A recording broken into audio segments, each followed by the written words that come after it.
近期有消息说，来自非洲的大客户阿尔及利亚打算采购6艘零五二 D， 其中3艘由我国建造，后续3艘由阿尔及利亚造船厂在本土建造。那么这个消息的真实度有多高呢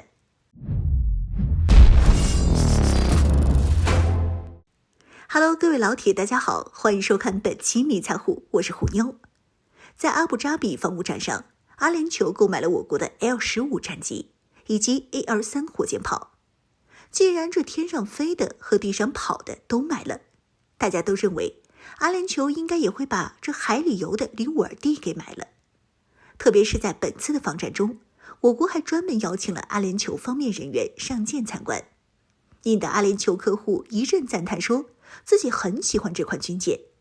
不但火力够强，体型也够大。本以为这款最强外贸战舰会迎来第一个土豪买家，但直到访展结束，也没听到有哪个中东土豪要购买的意思。就在大家还有点失望的时候，事情就出现转机了。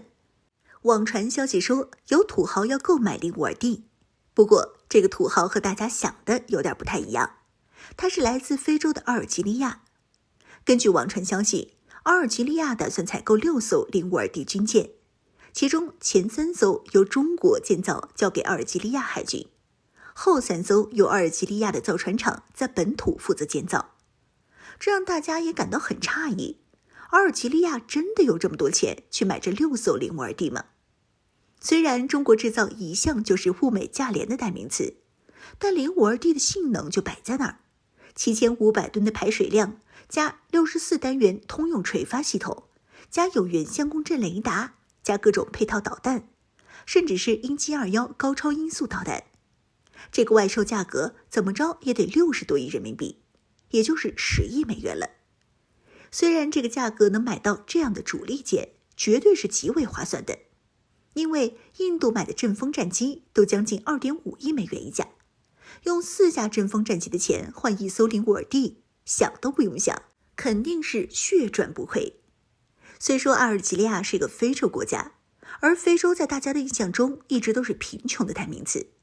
不过阿尔及利亚可一点都不穷。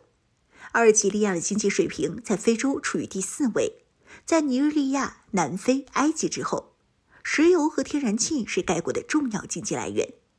同时，阿尔及利亚的天然气储量为全球第5，也是全球第2大天然气出口国。而自从俄乌冲突爆发后，全球能源价格一路疯涨，阿尔及利亚也跟着大口吃肉，通过能源出口狠狠赚了一笔。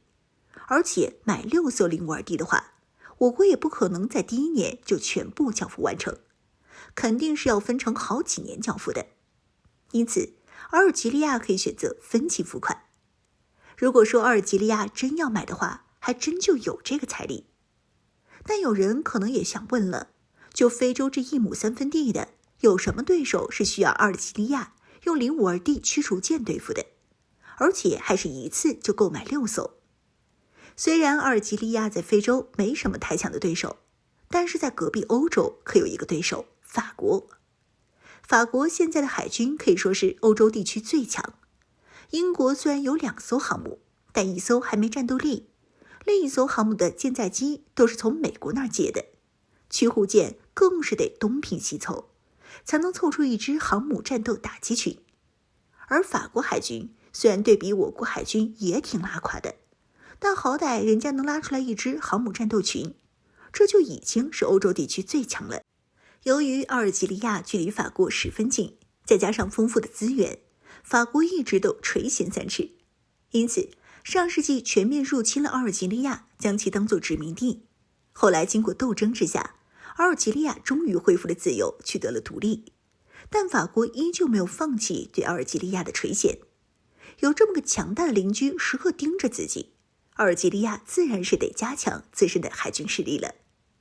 但对于这个后3艘零五二 D 在阿尔及利亚本土建造，可能和大家想的不一样。一般来说，采用这种方式就代表着技术转让，而零五二 D 目前还是我国的主力战舰，一旦技术转让出去，那美国不就对我国主力战机的性能数据知道得一清二楚了吗？其实就算是技术转让，给阿尔及利亚造船厂自己建造零五二 D，那他们也造不出来。阿尔及利亚的造船厂以前还是我国援建的呢，最多只能建造一些1000吨级别的小型护卫舰，一下子跨越到7500吨的令乌尔地，阿尔及利亚造船厂没那个实力，也没那个条件去建造。更何况造舰可不是造无人机那么简单，没有一定的工业基础，给你图纸都造不了。无论是船体需要各种特种钢材，还是船上各种设备所需的精密零件，以及动力系统所需的发动机，这些都是工业大国才玩得转的。因此，即便说是后面3艘令乌尔地在本土建造，大概率是我国把各种零件和材料都造好，然后送到阿尔及利亚，